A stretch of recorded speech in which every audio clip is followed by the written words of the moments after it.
Добрый день, Юрий Петрович. Добрый день. Юрий Петрович, 3 года назад президент России Владимир Путин объявил развитие Дальнего Востока приоритетной. И по указу главы государства, в соответствии с поручениями главы государства, если быть точнее, были созданы новые механизмы развития территории. Это торы, свободные порты. Насколько новые механизмы показали себя в деле? Насколько они понятны нашим партнерам из тех же стран АТР? Первое, за это время на территории Дальнего Востока появилось более 300 новых проектов, и это количество проектов продолжает возрастать практически каждый день. Сегодня общий объем заявленных инвестиций на территорию Дальнего Востока уже превзошел 1 триллион 200 миллиардов рублей. Конечно, это не может преобразовать жизнь на Дальнем Востоке мгновенно, тем более, что все эти проекты, они еще строятся. Только первые запускаются в этом году. Следующая, так сказать, волна запуска проектов на будущий год. Тем не менее, это уже такое начало большого пути. И востребованность этих территорий, она проявляется, собственно, на всех территориях, где я могу с этим познакомиться. И здесь у вас, в Якутии, сегодня мы смотрели Тор Кандаласы, он один из первых создаваемых на Дальнем Востоке. Сегодня там уже запускаются предприятия. Концом этого, может быть, максимум началом следующего года, там уже 3 предприятия будут работать. Если говорить о иностранных партнерах, то, наверное, самый такой очевидной площадкой, демонстрирующей степень востребованности, был Восточный экономический форум. Сначала первый, в этом году второй.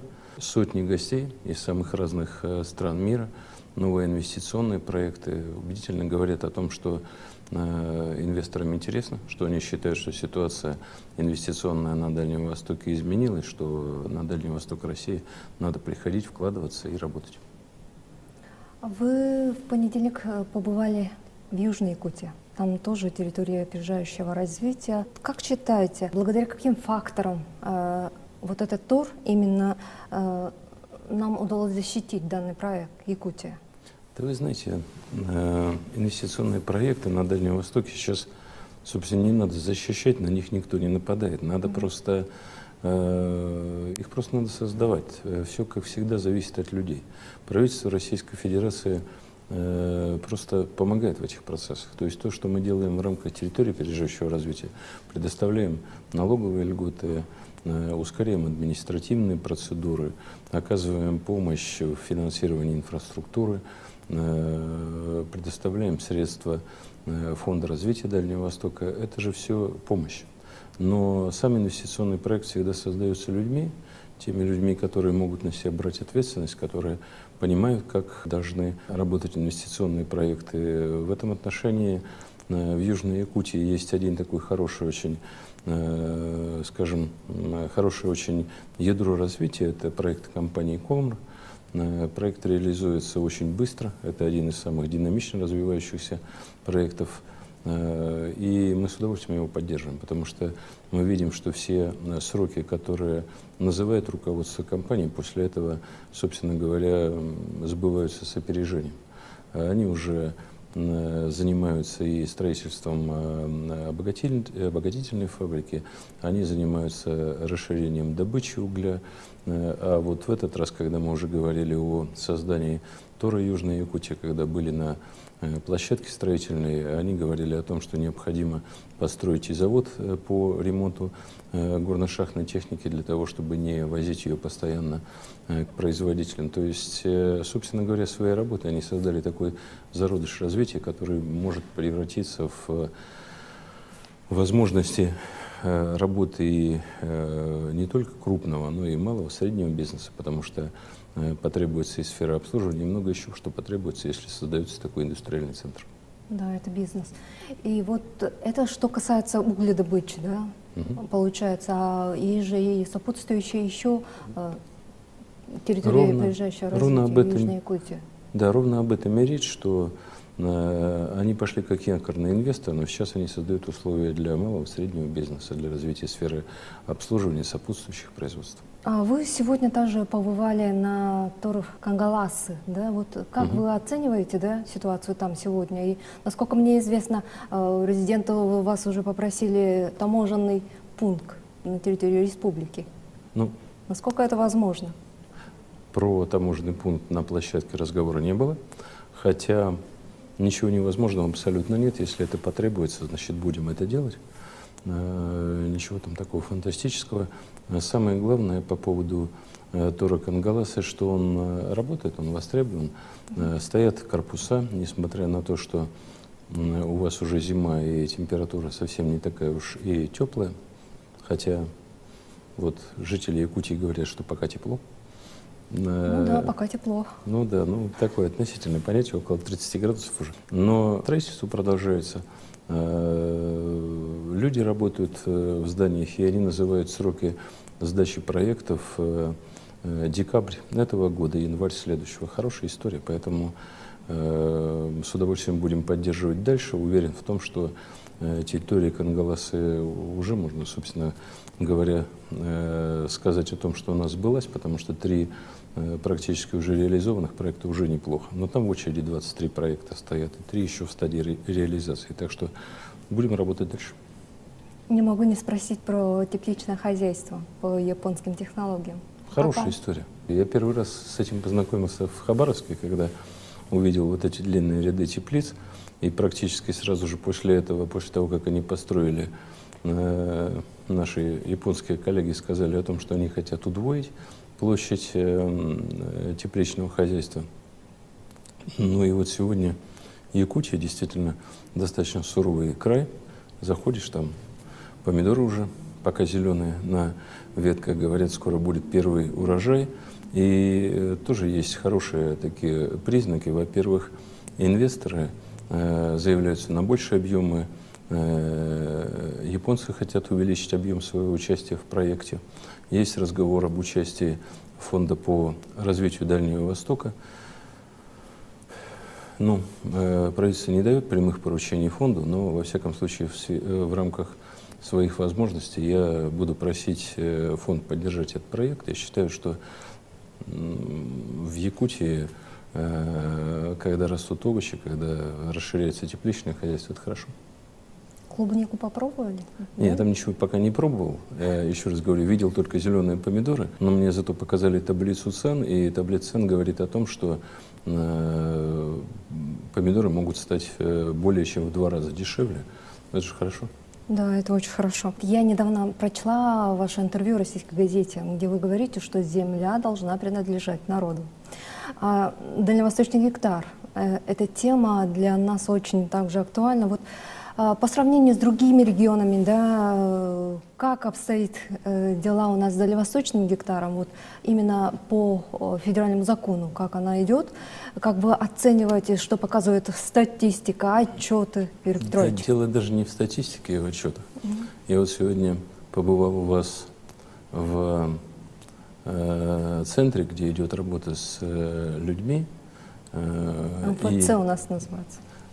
И убедился в том, что, во-первых, у вас очень хороший многофункциональный центр. Светлый, просторный, людей в нем много. Удобно разработаны сервисы для людей, людям удобно работать с ними. Это первое. Второе, вы знаете, Якутия, скажу честно, признаюсь, неожиданно для меня, стала чемпионом в работе по 1 гектару, потому что споров вокруг 1 гектара больше всего как раз было в Якутии. И были такие уважаемые люди, которые говорили, нам это не надо, надо землю оставить, трогать ее нельзя, никому это не интересно и так далее, и так далее. Много было разных аргументов. Но самый простой способ подвести итоги – это посмотреть на практику. А практика такая, что сегодня в Якутии услугами, предоставляемыми законом об 1 гектаре, воспользовалось максимальное количество человек. Сегодня в Якутии более 5800 заявлений из 15 тысяч заявлений по Дальнему Востоку, 1/3. Поэтому Мне кажется, это очень хорошо. Когда люди берут участки, они же их не для коллекции берут. Они их берут, чтобы построить дома, берут, чтобы заниматься сельским хозяйством, чтобы заниматься мелким, средним предпринимательством. В этом случае они вложат деньги, они какую-то часть своей души вложат в эту работу, в этот участок. Они не уедут уже отсюда, они будут работать здесь, и это будет хорошим примером для тех, кто еще сюда сможет приехать, потому что с 1 февраля стартует сервис уже в масштабах Российской Федерации. Я еще так с интересом слушал разговоры о том, что в Якутии уже, так скажем, есть народ, который собирается и говорит, а нам бы там еще и в Приморье чем-нибудь поживиться, мы там еще будем брать. Здорово, просто замечательно. А вот я хотела сказать, что вот действительно по дальневосточному гектару у нас даже есть указ главы, как бы она дополняет этот закон, что сельхозникам, еще вот тем, кто занимается фермерством, коневодством, дополнительно народ уже назвал его якутским гектаром. Ну и отлично, я знаю об этом. Слушайте, ну, во-первых, мы все вместе работаем. Мы же не делим там, кто больше сделал, кто меньше. Какая разница? У нас задача одна. Задача поставлена президентом Российской Федерации. Быстрее развивать Дальний Восток, создавать условия для жизни, для работы людей. Что-то делаем мы, что-то делает власти на местах. Очень много делают сами люди, потому что, в общем, все же это для них предоставляется. Все это важно. Мы тоже еще не закончили совершенствование этой работы. Мы сейчас разработали вот на основании работы в пилотном режиме, мы выбрали достаточное количество замечаний, таких уточнений, которые надо внести в закон. Сейчас это все уходит в Госдуму, идет уже работа на площадке Государственной Думы. Мы надеемся в ближайшее время закон улучшить.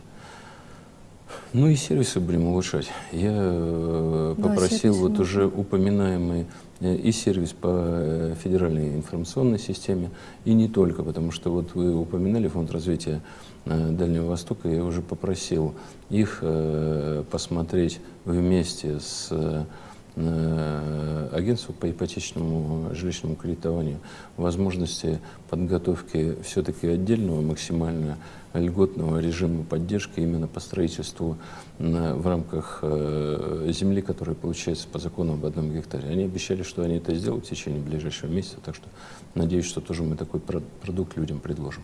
На очереди очень много заявок. Это из-за чего? Это чисто технический момент?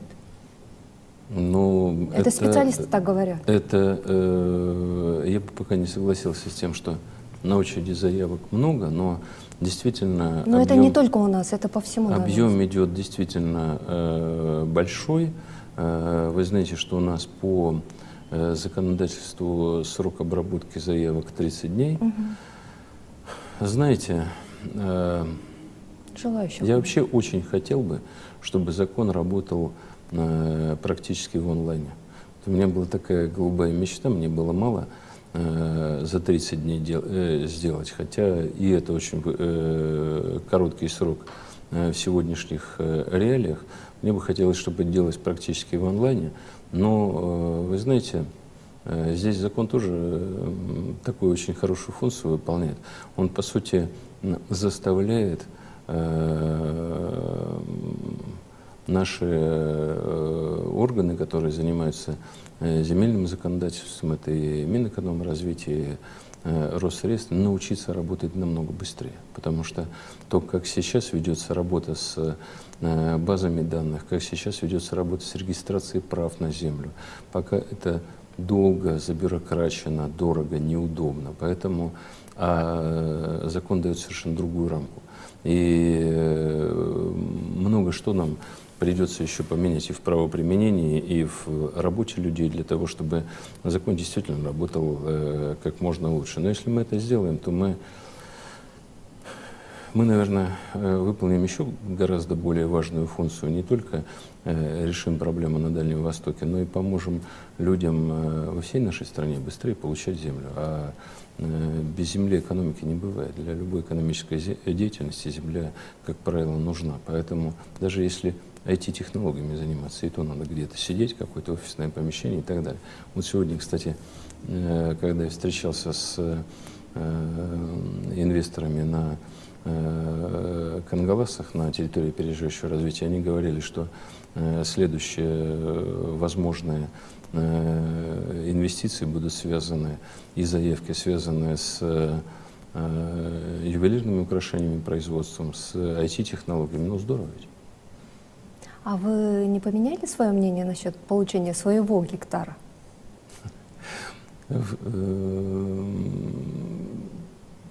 Доживем до того, как будет российский сервис. Дело в том, что, с одной стороны, мне интересно, я откровенно совершенно скажу. С другой стороны, я к любым своим действиям стараюсь относиться ответственно. Я понимаю, что если что-то брать на себя, то работать придется, надо будет что-то делать. Просто так не получится.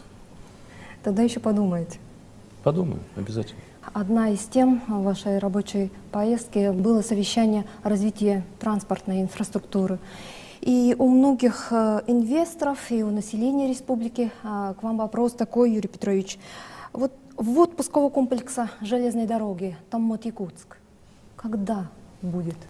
Ну вот Минтранс мне сегодня торжественно пообещал, что в будущем году они выделят необходимые средства для завершения работ по вводу железной дороги, участка железной дороги в эксплуатацию. Это около 2 миллиардов рублей. Там еще есть целый ряд споров по предыдущим работам, потому что деньги выделены, работы не произведены. Я попросил сегодня руководство правоохранительных органов внимательно посмотреть на эту ситуацию, потому что очень неприятно, когда деньги куда-то растворяются, а работа не выполнена. Но, тем не менее, деньги на завершение Минтранс выделяет. Я надеюсь, что в течение следующего года эта работа будет завершена. Далее тоже вопрос по транспорту. Юрий Петрович, вот с внешним миром многие наши населенные пункты связывает только авиация, только авиация. Это даже не аэропорты, которые 15, вот, которые аэропорты севера, да, ну и такой самый дорогой вид транспорта — это вертолеты и прочее, прочее. Да, вот, вот какие мнения вот, изменить ситуацию сегодня прозвучали на совещании? Какие вы итоги для себя подвели? И пожелали бы субъектам тоже принять какие-то решения? Ну, несколько вопросов, на которые хотелось бы обратить внимание. Прежде всего, это необходимость изменения методик, по которым рассчитывается выделение средств на строительство, содержание дорожной сети.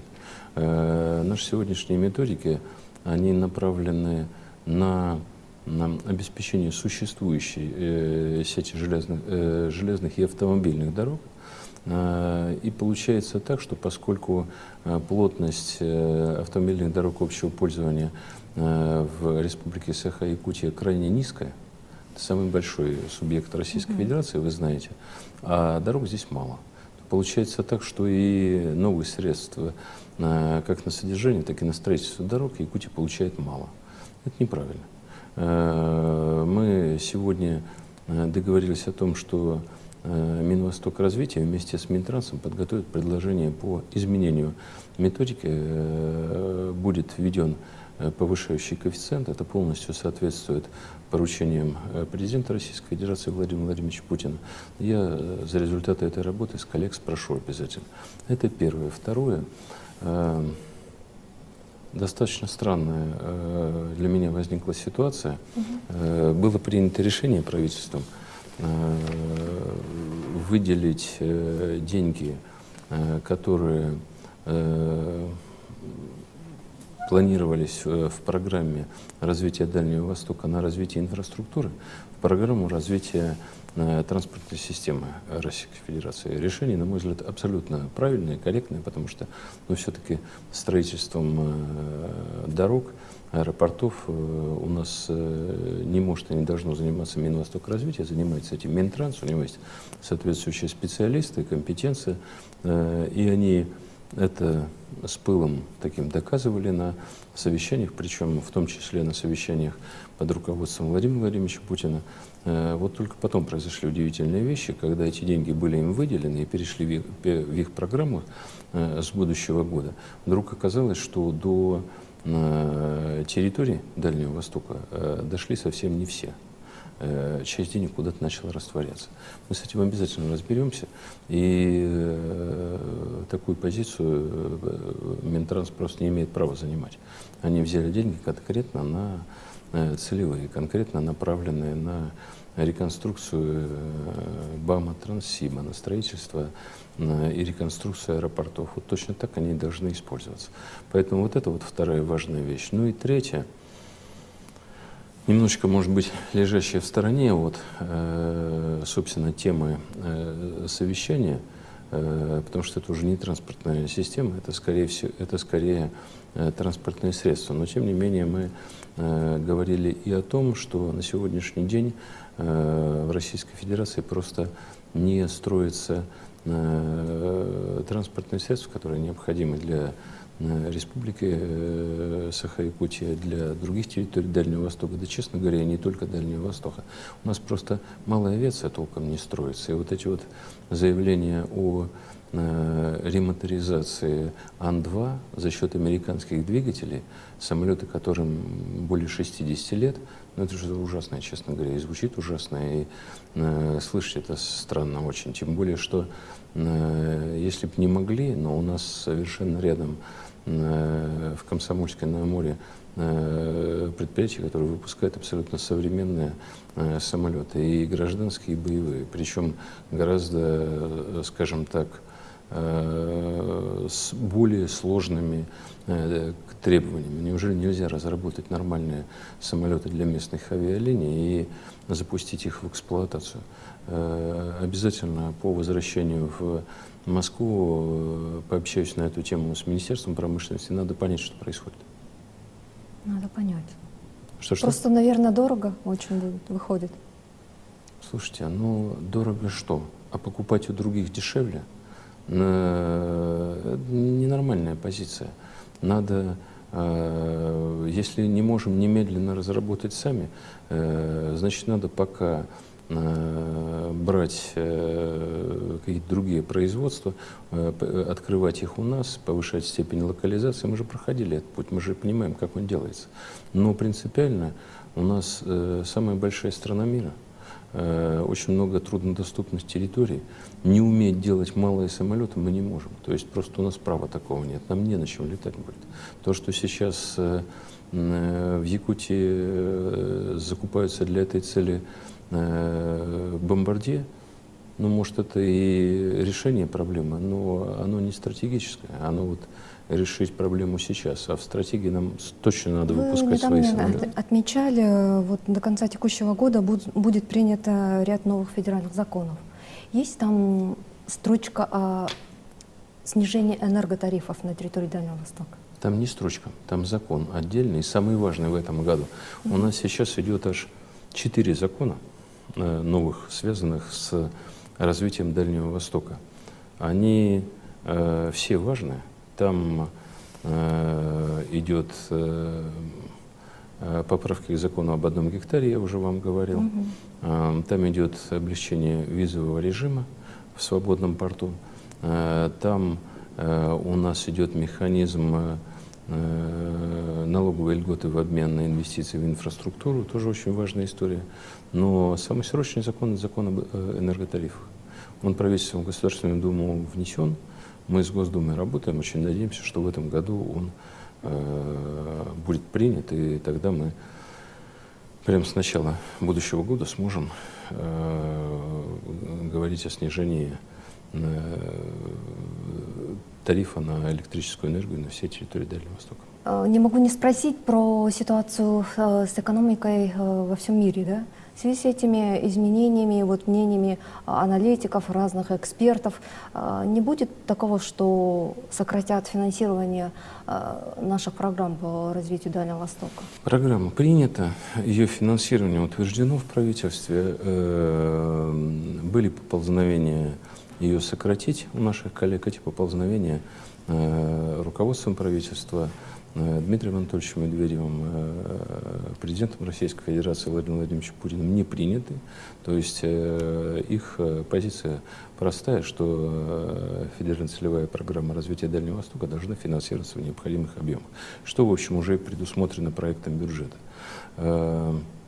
Но еще одно хотел бы сказать, поскольку вы задали вопрос не столько о финансировании программы, сколько о глобальной экономике. В экономике мира всегда происходят те или иные явления. Те или иные страны сталкиваются с какими-то проблемами или, наоборот, не сталкиваются с ними. Зависеть все будет от нашей конкурентоспособности. Мы не одни. Мир устроен так, что инвестиции никуда текут. Вот не бывает так, что инвестиции во всех странах кончились. Да? Просто куда-то они текут, а куда-то не текут.